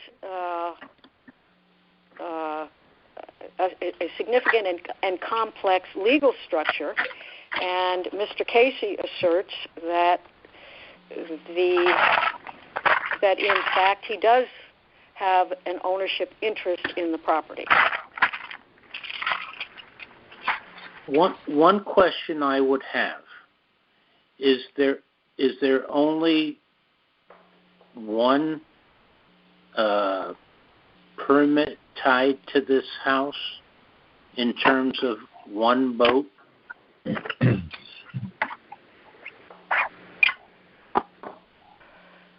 Well, the application is made. Mr. Owens made the application. Okay. There's no other. I'm not sure what you mean, but there. Well, if there's only one application from this property for one boat tied to this property with the riparian rights, that might make it suitable. But if there's other people that are using multiple addresses for a mooring, then it doesn't stand. It's supposed to be one property having access to the water for one person. You can't have, let's say, 2 or 3 boats tied to one piece of property, all claiming the same thing. Right. Our rules make it clear that a person is entitled to one mooring, not multiple moorings. You're right. Well, right. We have no. The issue here, though, Kim, just to remind everyone, this is the first sentence of Rule 6N that's been in place since the beginning of the mooring rules. 20 years ago, whatever. Yep. It says 25. In assigning mooring locations and issuing mooring permits, the harbor master shall, to the extent practical and extent consistent with all other applicable sections of rules and procedures, assign priority for mooring locations to littoral riparian property owners who apply for permits to utilize mooring locations offshore their properties. It says littoral property owners. And what I understood the harbor master to be seeking here was just an indication that the applicant here is seeking to qualify to jump in front of the now 67 people on the waiting list to get a mooring permit because he is an owner of this property. And the request he was making was just for that verification. And so it wasn't that there were multiple people trying to get a mooring using this address. It's the question that I think that Harbor Master Billings is trying to answer is he's trying to follow our Rule 6 and the first sentence that's been in place for 25 years. Yeah. Kim, I'd also like to clarify something because it came up earlier in the discussion. I didn't want to interrupt. You were asked if he was an owner of the property. You described a 40-page submission by counsel. On the previous call, and I'm going from memory here, I don't have that in front of me, but when counsel was asked directly if he had an ownership, membership, or shareholder interest in the property, he said no. He said he had a management interest in the property. Has that changed? Is there a new submission? No, I don't know. Well, Mr. Casey, in his letter of yesterday, reminds us that the Mr. Owens is the manager of the 789 Harbor Road LLC, the entity that owns the property, and he goes to some length to explain to us that is not that's not the same as an employee. Now, certainly when I first, a property manager to me is an employee or an independent contractor and not necessarily an owner. But Mr. Casey advises us that in this situation, the property manager is the only person with responsibility for the property. He's the equivalent of a president or a CEO of a corporation. I mean, the argument is that he by virtue of being a property manager is not an employee but is in effect an owner. So I mean, it's an extremely complicated, complex corporate structure, and I for one am not equipped to go through all of the machinations of it, and I think it's very difficult to determine whether, in fact, what a property manager in this situation is. Well, it seems to me, that there are very clear reasons to keep ownership interest and manager separate, and that they've chosen a deliberate path. And one is an owner or one is not an owner. And if he's not an owner, then wouldn't he just be a resident or some other qualification that would suggest that he could get on a list the same way others do? I mean, you're an owner or you're not. Right.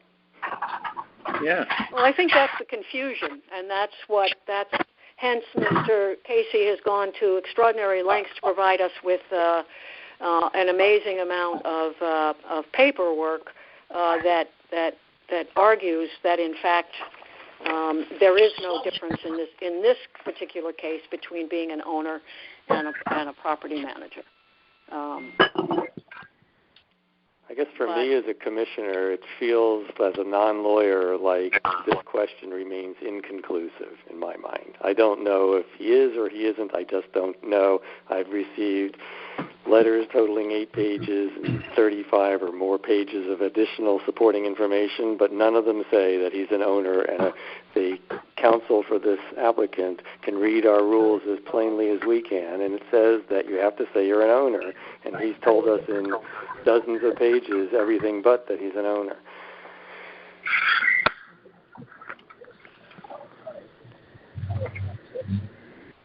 I would have to assume that he's actually living there. I don't know that. I have no idea. I don't think that's the case, only because counsel represented on the last call that he had periodic access to the property, as do others. Right. I get our rule doesn't go to whether someone's living in the house, because a tenant doesn't satisfy our rule, nor does an employee that works around the house. None of those things are the owner. So our rule 25 years ago is very specific about who gets to jump in front of everybody on the waiting list, and it limited it to the owner. And there could be multiple owners, and only one of the owners would get a mooring, but it has to be an owner. Yeah. But Doug, to get back to the point that you made earlier, yes, Mr. Owens could certainly put his name on the waiting list and certainly stand in line and wait for a mooring like everybody else. I mean, he doesn't have to reside in that house. He doesn't have to reside in Southport to be able to do that. But he has to affirmatively agree that he wants to be on the waiting list. It doesn't just happen because he has in the past been denied a mooring. So that getting his name on the waiting list is something that he has not done.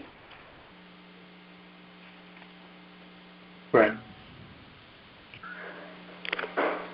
Now, he has a pending waiting list application at this point in time, if I understand correctly. So in the online mooring system, his application is pending, and it's pending the questions that we're looking at today about whether the applicant meets the rules to, as he's asserted in his application, to jump in front of everybody else on the waiting list because he's an owner of a riparian property, and that his existing dock is insufficient for his vessel.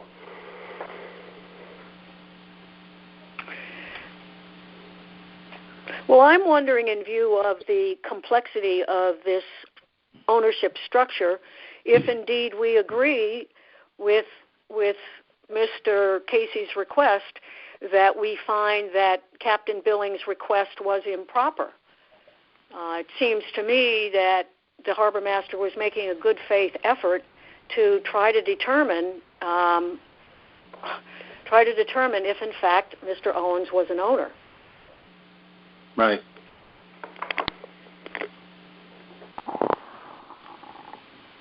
And he's also going to all kinds of different lengths to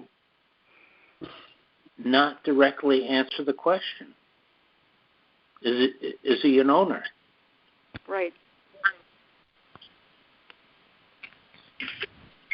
If he's an owner, then he can in fact request the riparian rights. If he is not an owner, then he has to go on the list. Right. If he wants a mooring, Mr. Owens told us told former Harbor Master Lou Schuler that he did spend one summer on the dock, where his boat was on the dock for the summer, I guess, of 2018 of 789 Harbor Road. So, it appears that he does have access to the dock. Kim, this is Jeff. Yes, Jeff? Is it appropriate for me to make a comment? Or absolutely. In response to what Harry said, but the determination of ownership is one aspect of reviewing the application, and that's the aspect that determines whether the applicant can apply for priority consideration for a mooring permit. But then once that's determined, there's still other considerations to consider, including the one dock and or mooring policy, and whether the property is suitable for a mooring. As for example, upstream in the harbor, the properties aren't suitable for a mooring. In offshore and in other locations, you have potentially access through a dock. So I think that the ownership is like the first, consideration as to whether to consider that the applicant's request for priority consideration, and the specific requests that were made by the applicant here were first whether the harbor master's request for additional ownership is improper, and then whether there is sufficient information for the harbor master to make a decision on this matter. And the third request was for the Harbor Commission to direct the harbor master to issue the permit. Now, with regard to the last request, the commission can't direct the harbor master. The harbor master is a state official. So one way of looking at this is perhaps to say that there, and the harbor master, as we've understand it, has not denied a mooring permit. He's requested additional information to help him review the application. Correct. So one approach would be now to say is that, from the perspective of the commission, there is sufficient information for the harbor master to make a decision, and now leave it up to the harbor master to make his decision. But I'm just sort of talking without preparing any sort of specific report. But those are thoughts that I had in listening to this very interesting discussion. Yeah, and it's Libby. Hi. While we're trying to work all of this out, I keep hearing people talking about they're unsure of his ownership. And obviously as a realtor, he is on the actual deed. So I don't want to get too involved in, riparian rights and that I'm talking about ownership of this house. If this is the name on the deed of this property, to me as a realtor, that is telling me that is who owns the property. So I think we need to be careful, and really look into, if this is one of the questions that you all need to answer, first off is ownership. To me, the deed is ownership of the property. Am I incorrect on that? Yeah, what capacity is his name on the deed? We don't know. I'm not a lawyer. The question is just, I feel like it's just inconclusive.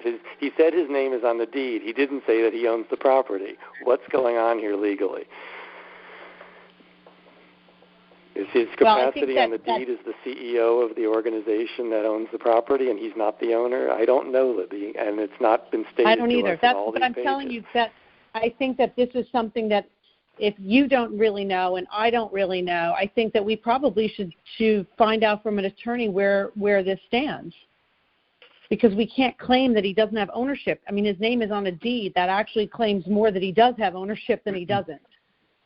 I just don't want to put ourselves in a position that is actually where we are being wrong, where we are doing the wrong thing. Now, I'm not going to take it any farther. We're not in a position to make a decision other than a recommendation of the harbor master's judgment in any case. No, I understand. I'm just all I'm talking about is the first step. I mean, obviously there's a lot of depth that is in this. I'm talking about the first that we're trying to understand. I know there's much more to this.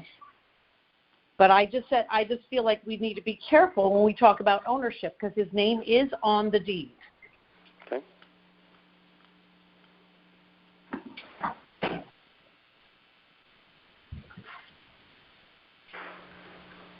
Let me try this. Let me propose a motion and see if folks agree here to be responsive to this because I think we are on a deadline to come up with some kind of response.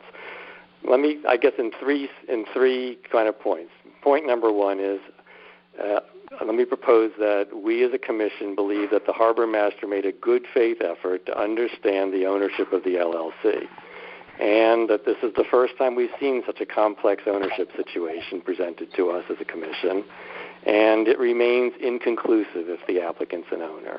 So that's like point one here.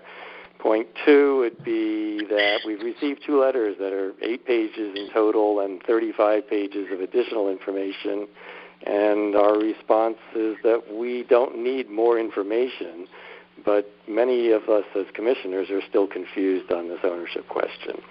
And then finally, that in answer to really the third point he's asked us to address, the commission has confidence that the harbor master will follow all the mooring rules and procedures when he makes his final decision about Mr. Owens' application for assignment of a mooring permit on a priority basis. So that would be, I'm proposing a motion with 3 points that would be responsive as requested to the March 5th letter from council. But open that to conversation from others. Commissioners, what about it? I think that sounds reasonable.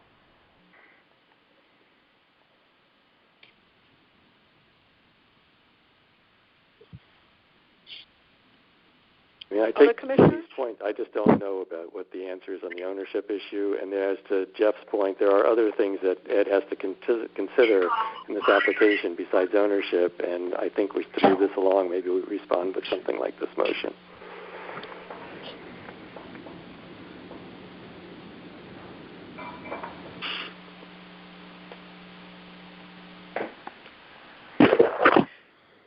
Other commissioners, do you feel that, to Jack's point, that that Harbor Master request for more information about ownership was inappropriate?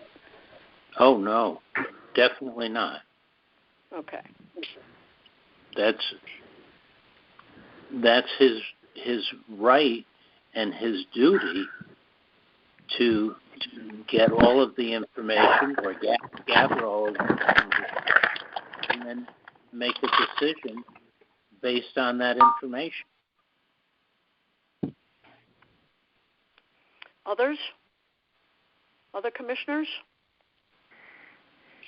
Well, Kim, this is Ted, and I would just like to echo Jack's point that I agree completely with Jack that the harbor master made at least a good faith effort. I think he made more than a good faith effort to understand this issue as best he could, and it's a very difficult issue to understand. So I think there's no question in my mind that the harbor master made as good a faith effort as he possibly could have to understand this issue. Okay. How do other commissioners feel about the harbor master's requests for additional information about ownership? I think it's very appropriate. It's Harry. Okay, Harry.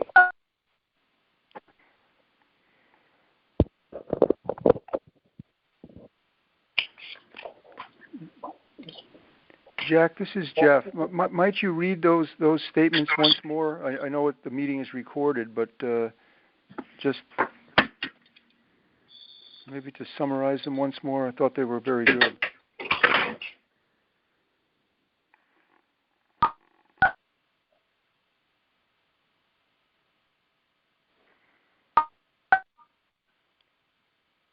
Jack, did we lose you? I'm sorry, I put myself on mute. Sorry. That's all right. It's hard to remember where you are on this. I was busy reading away and nobody was hearing me. Let me try again. We believe the harbor master made a good faith effort to understand the ownership of the LLC. This is the first time we've seen such a complex ownership situation. It remains inconclusive if the applicant is an owner. That's the first. And the second point is we have received 2 letters totaling 8 pages and approximately 35 additional pages of information. We do not need more information, and many commissioners are still confused. And the third point is the commission has confidence that the harbor master will follow all the mooring rules and procedures when he makes his final decision about Mr. Owens' application for assignment of a mooring permit on a priority basis.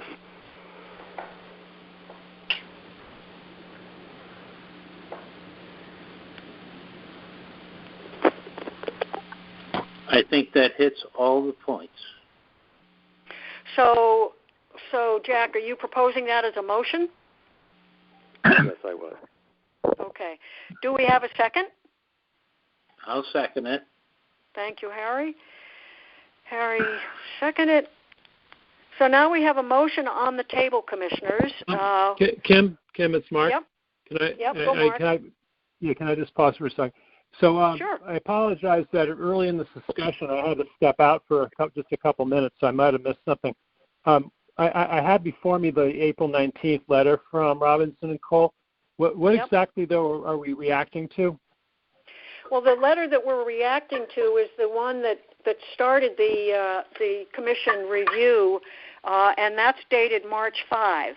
And in the March 5 letter, which was distributed with the minutes for the March meeting, on page 4, Mr. Casey requests that the harbor, pursuant to Rule 23, that the commission find that Captain Billings' request was improper, that there is sufficient information in Mr. Owens' application file, which includes all the additional information, proper representative, that he is the proper representative of 789 Harbor Road for purposes of applying for a littoral owner mooring permit, and 3, that such permit should be issued in accordance with the provisions of the mooring rules and harbor management plan.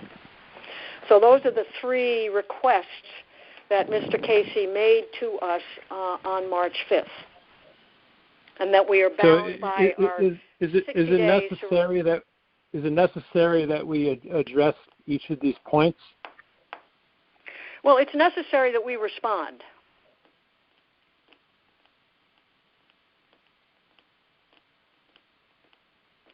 I guess my sense is, okay, my question is, would it be better if we could just respond more simply by resolving to take no action? Take no action? Is that what you said? Correct, yeah. Well, the Rule 23 of our Rules of Procedures, the subpart A, the last sentence is, the harbor master, the HMC shall review the harbor master's decision and render a finding on the matter, which would be Mr. Casey's concerns, within 60 days of receipt of the letter. So we have to render a finding. Okay, got it. So wait a second. So Kim, that is basically, it's Sam Cargill. Sorry, It's saying that this is we are responding to the appropriateness based on our framework and what it's. My worry my only words, you're missing a step. It's not a legal finding. It is that we are appropriate, or the harbor master is acting in accordance with.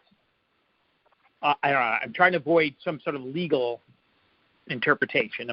Anyone else want to help articulate what I'm trying to say, or not?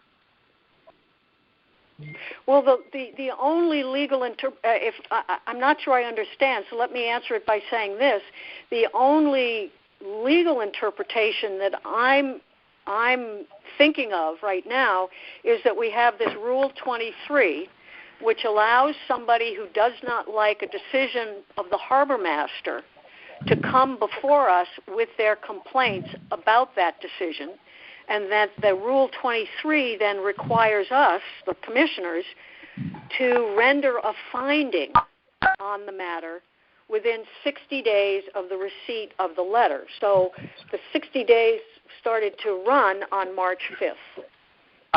Kim, I apologize. Thank you very much for the clarification. I now understand what you're saying. Okay. Sorry. It okay. is according to Rule 23. I was confused. 23A, sorry. Yep. Yeah, 23A, pardon me.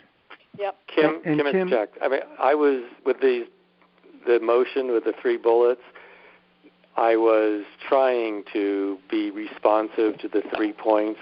With respect to the 3rd point, it's not really up to us to direct the harbor master to issue a permit, nor is it appropriate at this point in his review of this application for that to happen in any case. So the words I got here are intended to be appropriately responsive to the 3 points that have been asked in this relief requested paragraph in the letter. Right. Yes, and Kim, this is Jeff once more. Yeah, go ahead. Remember, this is not an appeal, because the Harbor Commission doesn't have authority to rule on an appeal of the Harbor Master's decisions. The Harbor Master is a state official. So this is meant that rule is meant to provide advisory comments or discussion that will help the Harbor Master. But remember, it's not a legal. It's not a statutory appeal or any sort of town code authorized appeal. It's a discussion with recommendations and comments that can be made that may influence the harbor master, but can't direct him to do any specific action because he has his authority under the state statutes. Does that help, Sam? Yes, it does. Sorry, it took me a while on Good. you. No, absolutely. I'm just clarifying a step and our authority and what is required of us under Rule 23A, which I totally understand now. Okay.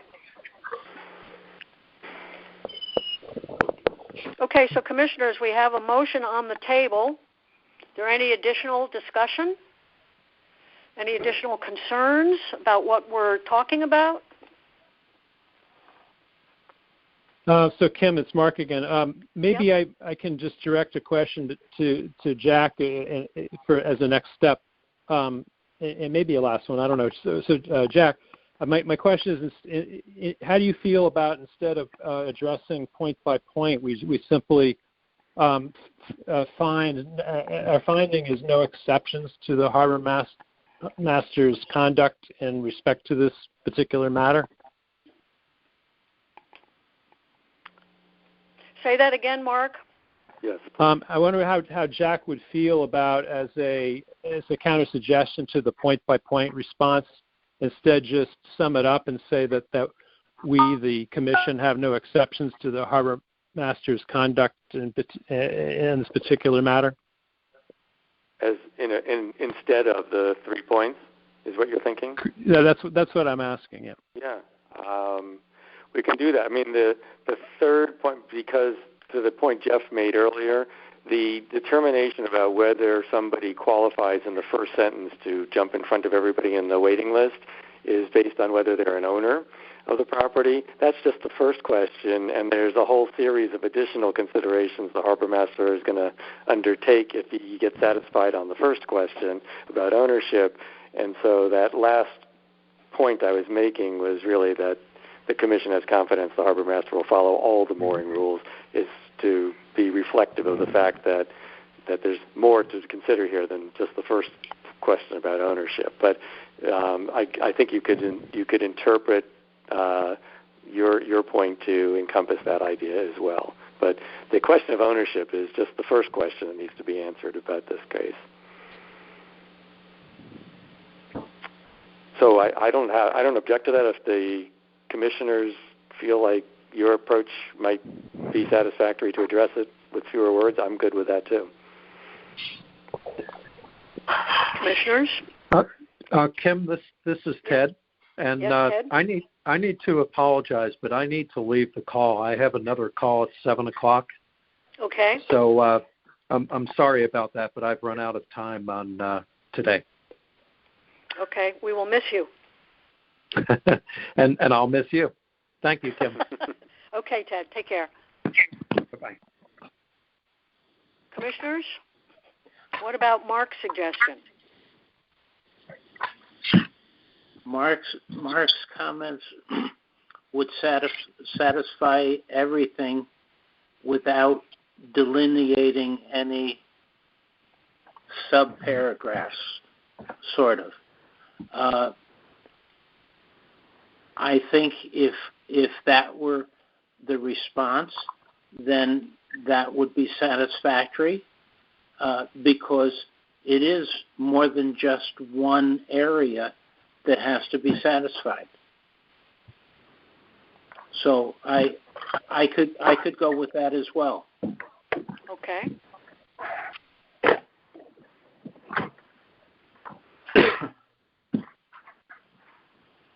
Other commissioners, do we want to modify the motion?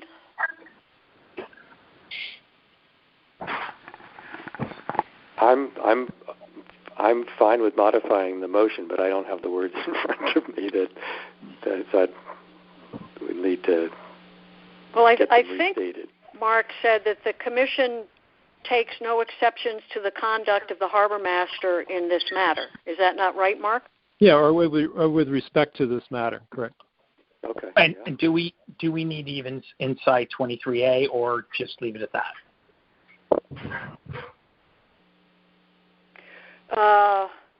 Well, I think we would. I'm not sure what you're asking, Sam. Say it again. No, I'm like a little more specificity, but with the spirit of the motion. That's all. I think you're just by saying quoting the 23A, pursuant to that section of our rules, this is our. Do you say that though, Jack, in pursuant to or not? Yeah, I don't know. I'm just throwing it out there.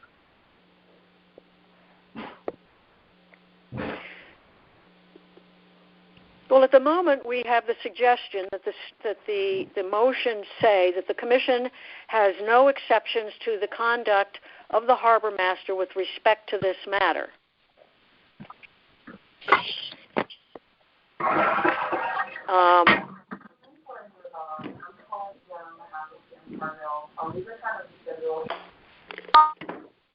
I'm not sure that we have to cite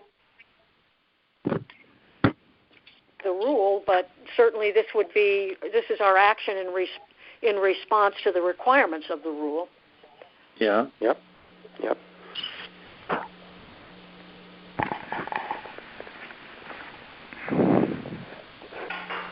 I think we have to say it's a response to the letter of March 5th. Yeah, you definitely have to respond in that way. We have an obligation to do that. So this is our response to the letter of March 5th if we pass this. Okay, so in response to Mr. Casey's letter to the commission on March 5, the commission has no exceptions to the conduct of the harbor master with respect to this matter. Yep. Could change the word has to finds because it's a finding. We find no exceptions. Finds no exceptions to the conduct of the harbor master with respect to this matter. Okay. Okay, folks, I need a new motion. I'll make a motion to accept that, and this is Harry. Okay, Harry moves. Jack will I'll second. Oops, okay. Who was that? Was that Mark? Either Mark or Jack. Yeah, okay, thanks, Mark. Okay, so the motion before us is, in response to Mr. Casey's letter to the HMC of March 5, 2021, the Commission finds no exceptions to the conduct of the harbor master with respect to this matter. That is the motion before us. So, all in favor? Aye. Aye. Anyone opposed? Anyone opposed? No one opposed. Okay. Okay. We will see that gets to Mr. Casey. Is there any new business? Anything new that anyone wants to exceptionally, it's a longer meeting. Sorry about that. Just real quick, I'd like to speak on behalf of the Commodore of the Yacht Club. Pequot Yacht Club is having their commissioning on May 16th, which will be a muted affair. However, doing whatever we can to recognize the gravitas and the traditions of the commissioning.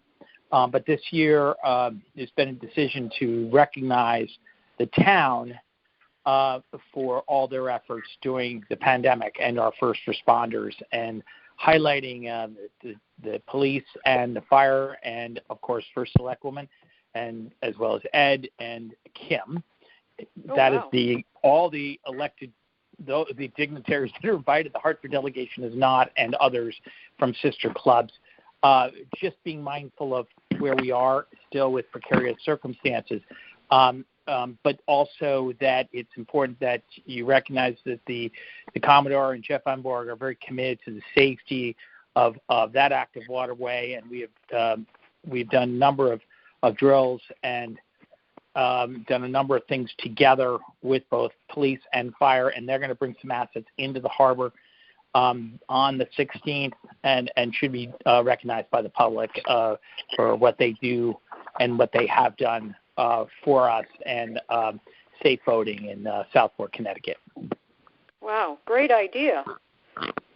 Our unsung heroes are the public servants who do make the harbor safer and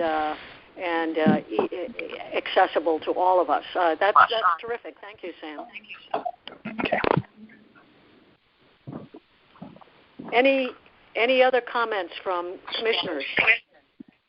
Any other new business? Any other thoughts about this evening's meeting? Okay. With that, I need a motion to adjourn. I will make a motion to adjourn. This is Harry. Thank you, Harry. Could I have a second?